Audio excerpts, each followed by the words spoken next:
Are you trying to be someone you're not? Are you trying really hard to make that money, get that success, feel that love, experience all the wonderful things you want to experience, and then you look around and realize it's not working? You're trying so hard. Other people are getting it. You keep falling down and failing. You're miserable. You're not happy. It must not be for you. It must not be who you are.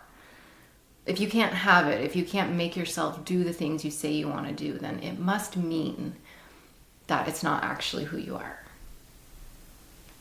Obviously, from my perspective, that's not true. That's not true at all. I understand the feeling and why you would think that. But let's talk about it, and let's talk about what's really going on and how to fix it.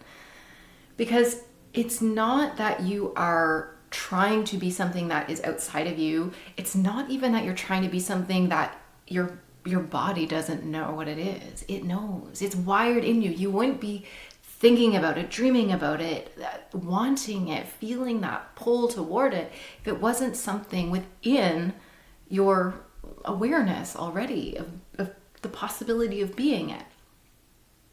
But what's happening is you have beliefs and programs within you, we'll call them. So basically subconscious beliefs that instruct your automatic behaviors, your automatic thoughts and feelings and actions. And so those subconscious automatic beliefs create patterns. So they look like programs. They run like programs. It's like, when this happens, I respond this way. When I feel triggered by this, it feels like this, I do this. And then, of course, that's how we get similar outcomes. So basically, you have beliefs or programs that are not conscious to your awareness. You can't think of them and know what they are fully because you've forgotten what they are. But they don't think it's safe generally, or for some reason or another, the net result of you being that version of you who you truly are, who you really want to be, those beliefs have created an idea that there's a net negative outcome for that. And so it's better to stay where you are. These beliefs and programs were probably established in the past, so many of them in childhood, but even throughout your more adult years, just through experiences, intense relationships, toxic work environments, things like that, but definitely your upbringing and the institutions you're involved in your childhood, because in those, at that time, you're really just taking in the world and learning and like, this is safe, this isn't safe. And you have to learn quickly. You have to decide quickly. You have to establish these beliefs and programs quickly because you are so dependent on the outside world to keep you alive that you must cater to it.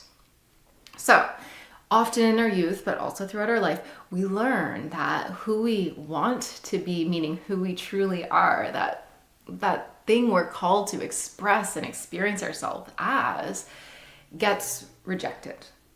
We get told that's not right, that's not good, you're bad for being that way, we don't like it that way. And when that happens, it feels like an immense rejection from your safety, because these are the people and the places and the spaces and institutions that are designed or meant to protect you. You're born into the world knowing that you are enough. And then all these things tell you you're not quite enough.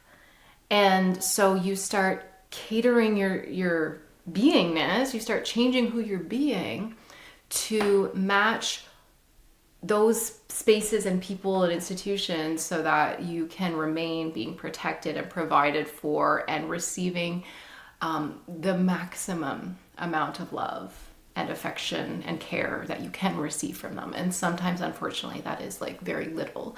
But we do what we can to get that little bit even of love and safety from those environments that we can. Now, you practice this over and over again, and it keeps you safe and it works. So why would you change it? You forget that this is a choice you made, that this was in some way intentional and that it served a purpose. And now here you are in your life and you're like, I'm ready to be my big bad self and I can't seem to do it. It's just not working. I don't know how to express myself. I don't know how to motivate myself. I don't know how to calm myself down. I feel very dysregulated. I feel frustrated. I feel stuck. I feel angry. And that's all stemming from these beliefs that don't match who you truly are, that are keeping you in a state of being someone you aren't. It's not that you're like inauthentic or phony or anything like that. It's just, it's keeping you in an identity of being someone that doesn't align with like who you know yourself to be on a very deep level. So, and you can look around and see other people doing what you want and feeling really frustrated that like they're doing it. It's easy for them. Why can't I do it? Why can't I just get over this shit and do it? And think of it like this. You're not a race, but you're all climbing up a mountain, right? The people who are accomplishing the things that you want to accomplish and being the way that you want to be, there's that goal at the top of a mountain. And so you're all just running up this mountain and you're like barely a quarter of the way up and you're exhausted, you're fatigued, you feel so defeated. You're like, oh my God, I have so much longer to go and I just keep tripping and it's not working. And you look up and there's all these people at the top of the mountain celebrating and champagne popping and they got their flag and they're like, yeah, I'm winning. And you're looking at that being like, why can't I do that? Why is it so hard for me? And the answer is that you, unlike them, have been carrying a backpack full of shit. You've got a backpack that's so heavy and it's dragging you backward and you're working 10 times harder just to do what they are doing. Not because you're being punished, not because you can't do it, not because you're not allowed to get to the top of that mountain, but simply because at some point in time, you pack that backpack full of kettlebells and it's like this heavy, heavy weight that you've forgotten what's in there. You've forgotten you're carrying it. It feels like it's a part of you and you're the one struggling, but it's actually just that you're carrying these beliefs, right? These programs, this weight that is up to you now, unfortunately, no matter how much influence it took to pack that bag. It's up to you to look in and be like, what am I carrying here that I actually don't need? What is this? Do I want this anymore? Where did this come from? I'm just gonna leave it, right? Like leave it, just dump it out of the bag. You don't need to have some ritual and ceremony and farewell. I mean, you can, but it doesn't even have to be this big healing process and like long time of like working through it. It's just look at it. Do I want it? Okay, I'm dropping it. Like toss it off the trail. Forget it. I don't need to carry it anymore.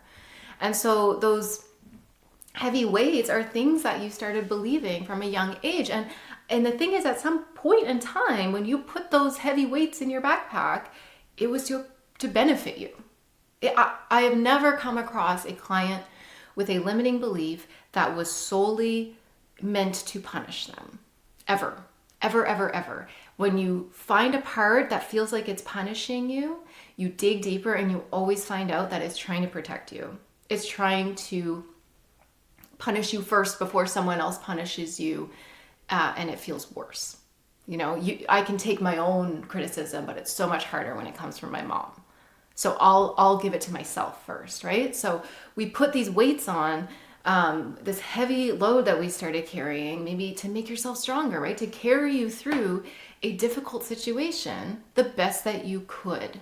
But now here you are trying to run up this mountain and be your amazing self.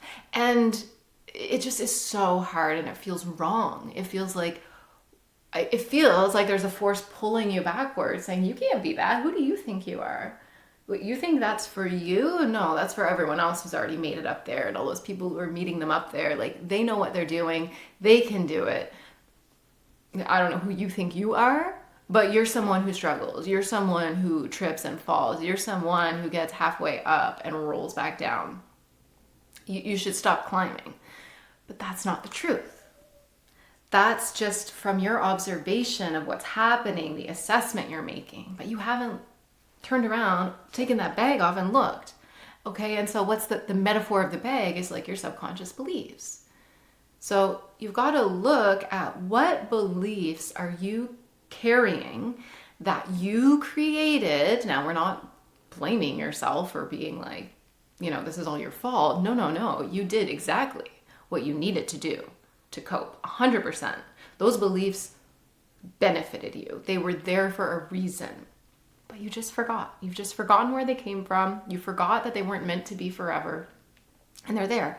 So you want to look at those beliefs. What beliefs are stopping me from being who I want to be? And this is the thing that we need to really remember about beliefs. They're just beliefs. They are just beliefs. They're not truth. It's not fact. People change their minds about things all the time. People change their perspectives all the time. We're designed to change our mind, our perspectives, our beliefs. So once you start realizing, oh, I just have certain perspectives, certain beliefs, certain habits that served a purpose, that are just like a part I created within myself, like the stuff I've packed in my bag. It's not who I am. Who I am is very much that person I aspire to be. And the only thing that's separating who I am being right now and who I know I am, who I want to be, that ideal version of me, the only thing that's keeping me from being that are these beliefs that create these programs and habits and ideas that tell me I can't, that intentionally are creating experiences and perspectives that reinforce the belief that I can't be that that's not right for me, that's not safe. So an example is if you want to be, really calm, you just want to be a calm, happy person, you want to feel really grounded in your life, and you're constantly getting triggered, you're constantly getting angry, you're constantly frustrated with everyone around you that they're not doing what you want them to do. Well, where did that come from? What part of you is saying you can't be a calm, grounded, chill person? The part that said, oh, when you were calm and grounded and chill, back when you were 3 years old, let's say, there was chaos around you. Things happened. Trauma happened. And being not hypervigilant about everything made it dangerous. It made it so that if you were not paying attention, well, you did something wrong and you got yelled at, punished. You had to make sure you were walking on eggshells around other people so that you could meet their needs, so that you would be accepted and safe and receive somewhat amount of love that you really needed. So being chill and grounded was to your detriment 100%. So you got to be on it. You got to be on it. You got to be on it. And now as an adult, you're like, I got to be on it. I got to be on it. And you're looking around at the world and like not everyone else is on it. And that's frustrating.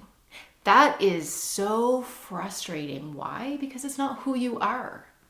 It's not who you are. And you're seeing other people on that mountain who are being how you want to be.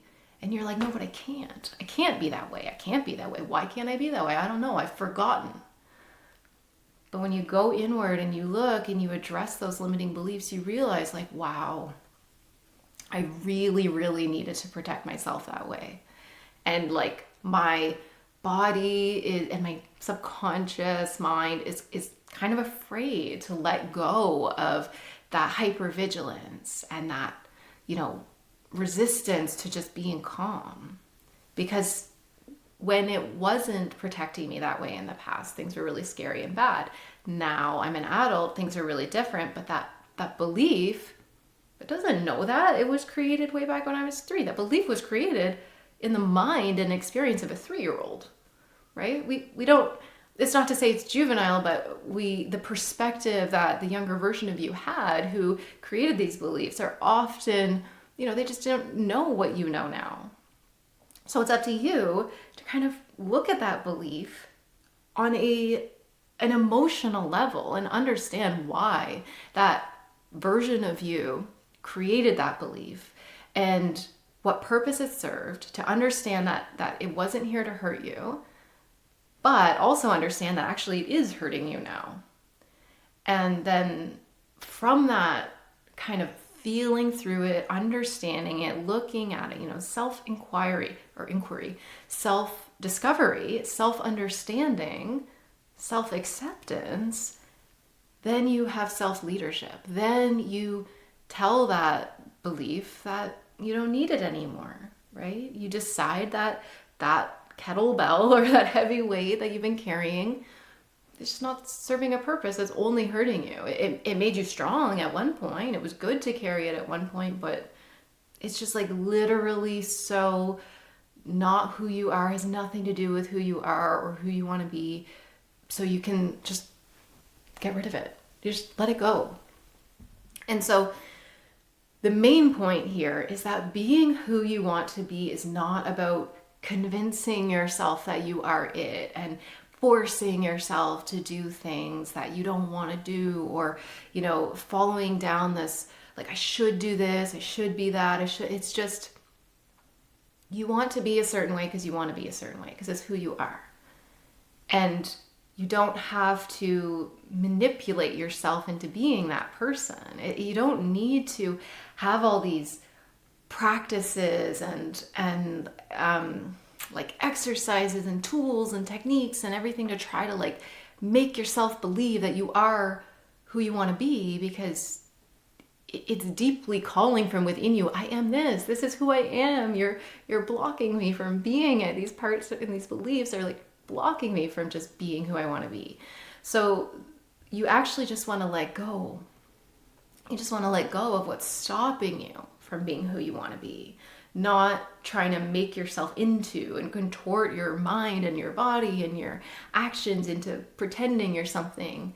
It's remembering that you are it. Like, that is you. And you can absolutely be exactly who you want to be, because you are. Why would I want to be something for no reason? Maybe it's actually who I am, and it's not me that's the problem that needs to be fixed. It's just these ideas that I'm holding subconsciously, right? Like, I don't need to change. I just need to recognize what I'm carrying that I don't need to carry anymore. There's nothing wrong inherently with me, about me, that's stopping me from being fulfilled.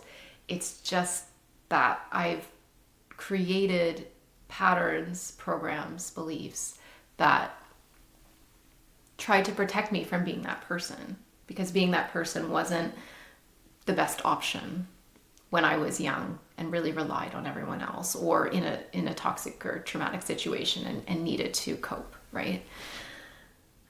So yeah, you can absolutely be who you want to be. You are not trying to be someone you're not.